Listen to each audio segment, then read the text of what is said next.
Aujourd'hui, dans cette vidéo, nous allons voir comment soigner nos animaux de compagnie avec la lithothérapie, puisque les animaux de compagnie sont souvent oubliés en lithothérapie et en soins énergétiques naturels, alors que c'est nos animaux de compagnie et que pour moi, il faut en prendre soin. On va voir aujourd'hui comment soigner les animaux de compagnie, comment les déstresser quand ils ont quelque chose de stressant et puis comment pouvoir les soigner grâce à des techniques énergétiques. Alors déjà, les animaux de compagnie, quand ils sont stressés, angoissés par rapport à un changement de vie d'habitation, un changement de lieu, une garderie pour animaux quand on part en vacances, pour ceux qui ne peuvent pas les prendre, ou alors peut-être un changement d'état physique au niveau de la santé, et bien parfois, le fait de changer tout ceci dans le quotidien d'un animal de compagnie peut engendrer de l'angoisse et aussi la peur du changement. Alors comment on va pouvoir intervenir pour que l'animal soit rassuré et apaisé face au changement? Alors déjà, si c'est un départ en vacances, pour des propriétaires qui partent en vacances et qui laissent leur animal dans une garderie pour chiens ou en famille d'accueil, etc., on peut lui mettre dans sa gamelle d'eau un quartz rose, voilà, pendant quelques heures.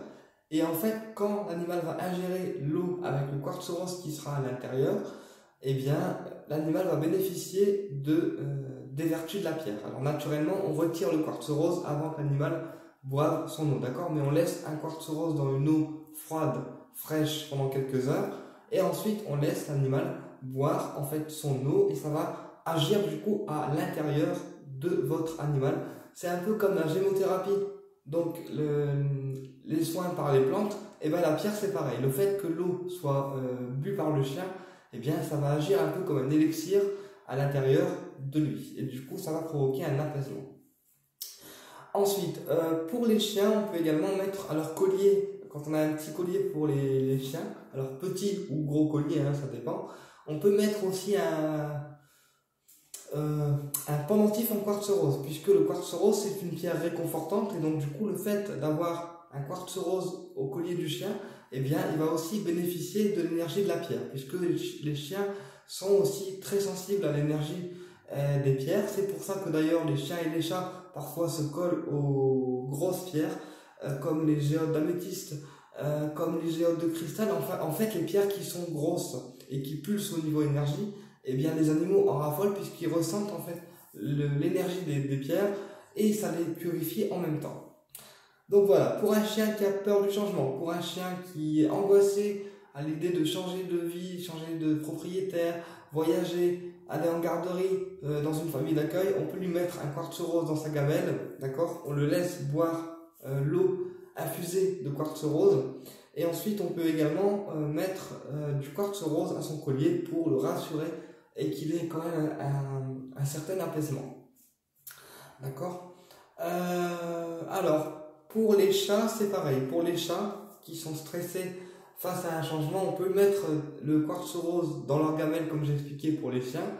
Et on peut également mettre un petit pendentif d'améthyste ou de quartz rose qui vont être des pierres apaisantes, qui vont du coup apaiser leurs angoisses.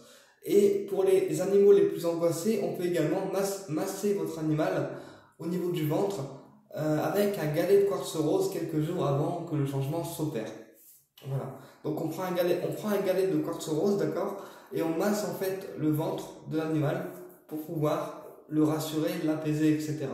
Après, même si on ne change pas de lieu, d'endroit ou d'habitation ou de situation, on peut quand même en fait donner du quartz rose à notre animal. Si par exemple on sent qu'il est très stressé, très angoissé, puisque les animaux sont comme nous, ils absorbent en fait les émotions et on va dire des pollutions des environnements extérieurs. Et donc c'est pour ça que les pierres peuvent être une bonne alternative en combinaison avec les plantes, donc la gémothérapie, pour pouvoir les aider à surmonter eux aussi leurs angoisses. Ensuite, comment on peut soigner un animal grâce à une technique alternative? Puisque parfois les animaux sont comme nous, ils sont malades, ils ont besoin d'être soignés, ils sont un petit peu paf au niveau énergie et donc du coup, il faut les rebooster. Alors comment on fait? Alors les techniques alternatives pour soigner les animaux pour moi qui sont les plus efficaces sont le Laoshi 13e octave, le Laoshi simple. Ensuite, on a aussi le Reiki, mais je suis pas trop fan.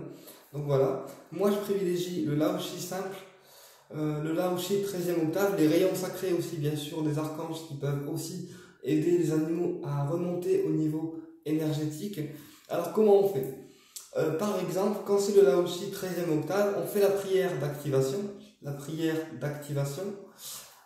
On fait le symbole de départ et ensuite on pose les mains à l'endroit douloureux de l'animal, d'accord? Et tant qu'on sent que les mains chauffent, que les mains piquent, que les mains travaillent, on laisse les mains à l'endroit douloureux de l'animal. Une fois qu'on sent qu'il n'y a plus rien, qu'il ne se passe plus rien dans les mains et que l'animal n'en veut plus, parce que quand on fait un soin à quelqu'un, à un animal, c'est lui qui décide, c'est-à-dire que l'animal, si l'animal il repousse en fait vos mains, c'est que le soin a assez agi sur lui. Puisque l'animal, quand on a les mains posées sur lui, il sent en fait l'énergie qu'on envoie à travers le chakra des mains. Et quand il en veut plus, quand on sent qu'il bouge, qu'il repousse les mains, ben c'est que quelque part, il a eu sa dose suffisante de soins énergétiques. Et donc quand c'est comme ça, on retire les mains, on remercie l'énergie et ensuite on se lave les mains comme pour un soin pour une personne. Alors, le soin sur un animal, donc chien et chat confondus, ça dure à peu près une vingtaine de minutes. Voilà. Naturellement, un animal n'est pas une personne, donc on fera un soin un peu plus court. Donc, je préconise pour un animal entre 10 à 20 minutes.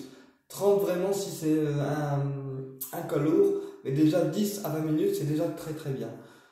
Ensuite, on peut également faire sur les animaux en soins énergétiques le triangle d'or d'Isis, qui est un triangle d'or qui apaise les douleurs, qui apaise aussi l'énergie et le stress chez les animaux et les personnes adultes. Et donc, on fait le triangle d'or d'Isis, donc on trace le symbole, d'accord? On pose les mains, on appelle Isis, et ensuite c'est Isis qui vient prodiguer son soin à l'animal. Et ensuite, comme d'habitude, on déconnecte, on se lave les mains et on remercie l'énergie. Alors si c'est une pathologie lourde pour les animaux, on peut également faire le soin pendant plusieurs jours. C'est-à-dire plusieurs jours on insiste et on met la main au même endroit jusqu'à ce que l'animal retrouve en fait son énergie et puis son comportement, on va dire, normal. Surtout, on surveille qu'il mange et qu'il boit correctement à des heures régulières, d'accord? Et après le soin, on surveille également régulièrement pour voir si l'animal reprend des forces et surtout un comportement normal. Et après, si c'est un animal qui a des douleurs articulaires, par exemple pour les vieux chiens, on peut leur mettre un collier de malachite, donc un pendentif en malachite. Puisque la malachite, c'est une pierre verte, c'est un anti-inflammatoire et du coup, elle va vraiment en fait apaiser les douleurs physiques chez les animaux et permettre de dégager en fait toutes les douleurs confondues. Voilà. Eh bien écoutez, j'espère que cette vidéo vous a éclairé. Je vous dis à très bientôt pour une prochaine vidéo et au plaisir de vous retrouver.